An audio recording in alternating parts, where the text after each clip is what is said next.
இந்தியாவின் தலைநகர் டெல்லியில் நடைபெற்ற சட்டமன்ற தொகுதி பொதுத் தேர்தலில் பாரதிய ஜனதா கட்சி 27 ஆண்டுகளுக்கு பின்னால் ஆட்சியை மக்களுடைய அமோக ஆதரவை பெற்று ஆட்சியில் அமர்ந்திருக்கிறது.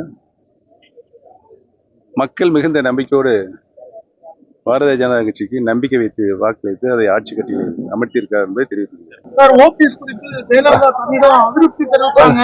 ஓபிஎஸ் பதவிக்காக எந்த நிலைக்கு போக முடியும் அப்படின்னு ஆர்பி உதயகுமார் சொல்லிட்டாரு. நான் சொல்ல ஒரு வார்த்தை அதாவது அம்மா வந்து நேரடியா பேசினா அவரத்தை பேசினாங்க, அவரை பத்தி பேசல, உதயகுமாரை பத்தி பேசவே இல்லை. ரகசியம் சொல்லிட்டேன், அதை கேட்க கூடாது.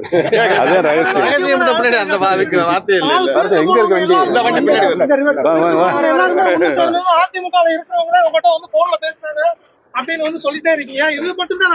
நீங்க இப்ப ரிவர்ஸ்ல போயிட்டு இருக்கீங்க.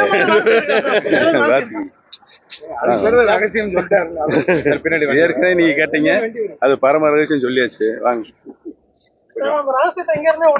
அதெல்லாம் ஒண்ணும் முடியாது.